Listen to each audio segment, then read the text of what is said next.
One more time for the greatest team in America.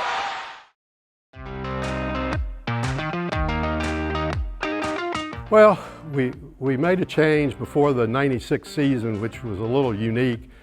Coach Elwood, who had been the head coach at Marshall, stepped in, and it was a tough season. There was a lot of turmoil, and we just had to fight through it. When I first got to Georgia Southern, and I mean, this is Danny on the recruiting trip, I could kind of tell there was a disenchantment with the fan base. You go to a place that's really, really tradition rich at winning. They're used to winning, and they're not anymore.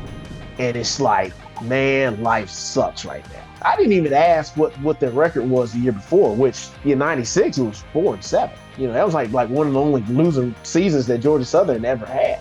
Coach Russell played a major role in the vision of Paul coming back here. And it was the right decision. He's a great football coach, and really one of the coaches I enjoyed most working with in my time here. Paul Johnson is one of the best college football coaches in America. 40 years of football at Georgia Southern would just be, without Paul Johnson continuing Irk's legacy. He just took up where Irk left off. Paul was a unique guy. His mind worked. His offensive mind was phenomenal. I think he had a lot of Irk's traits and the motivation. I think players really, really liked Paul, and they saw what passion he had for the game. He, I think, is one of the best play callers in college football. And to be able to balance being the play caller that he is and be a head coach is really difficult. And I tried that when I became the head coach at Georgia Southern, because I watched Paul do it for all those years. I thought that's what you were supposed to do, and realized what a difficult job that is. Tim Stowers had been at Auburn and played, and coached in the Wishbone. He had been there, so he had some background in it. I had some background in the option, and so we just kind of meshed the thing together. And when people came up with something that gave us problems, we'd come up with an answer, or we'd come up with a play off a play, or whatever to counter. And then through the years, that's kind of how we evolved into it. I think Paul said, man, I don't know if you're going to be able to last at quarterback in this offense. And that's what drove me my whole entire life, being smaller. I knew I had to be tough and work extra hard in the weight room. So I was able to let him know that I could make it through running this triple option. We had a good sense that we was going to be pretty good. I think the second game of the season, Adrian Peterson steps on the scene, and we as a team, we knew we had something special offensive-wise and then defensive-wise also. Tracy was on the staff at that time, and he knew the family because Tracy had graduated from the same high school, so he knew the family. And he got word that Florida had decided not to sign him, and Tracy kind of rushed down there and got Adrian to come up here and visit, and Adrian liked it.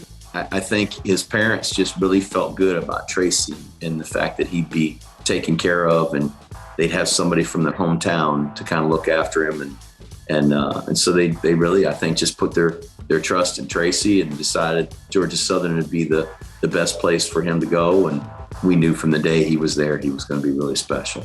My first impression when he was down on the scout team his freshman year, and we can just hear the defensive coaches down there going crazy, and we would turn around and AP, he's running for a touchdown. The following season, he comes up and he's with the first team offense, the second team offense, and just seeing him, just make plays. Great balance, he runs hard, and most of all, he was a hard worker off the field. Seeing him run, it's just, poetry in motion. He's like he's gliding, and not one tackle is going to bring him down. He's pretty strong. He has great balance. He gets low, run behind his pads. Know that you have a back like that, and in the option offense, the defense just couldn't key on me. They had to be disciplined in every facet of the triple option. So if they didn't take the dive, I was giving it to him. He's going to get 5+ yards every time. That's just how explosive he was. And just knowing you got that type of weapon in the backfield with you was just, great. Well, growing up, I watched a lot of football, and I was a running back, of course, so I watched running backs. And 3 of my favorite growing up were Herschel Walker, Bo Jackson, and Walter Payton. One common thing about all 3 of those guys is they wore number 34. And my first year of football, that was my number 34. So my plan was to try to add a little bit of something from their game, from their style of running, into my style of running. And I think I might have been in the 5th grade, and I can remember my dad telling me that one person shouldn't bring you down. People weren't very high on the football team at that time. And you go from that to us just, people just wanting us to be relevant again and just win a game. Let's just win more than 8 games. Let's just be relevant in our conference.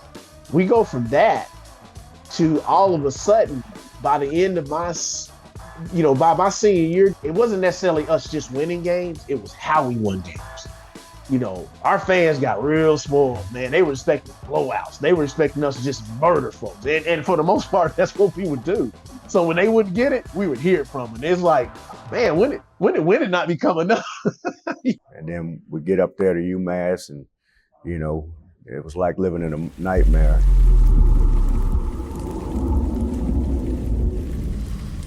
We go into the game 14-0 in the national championship game, and it was just crazy. I mean, we turned the ball over just fluky. A bunch of guys hurt on defense. We were thin to begin with, and we got a bunch of guys hurt in the playoffs.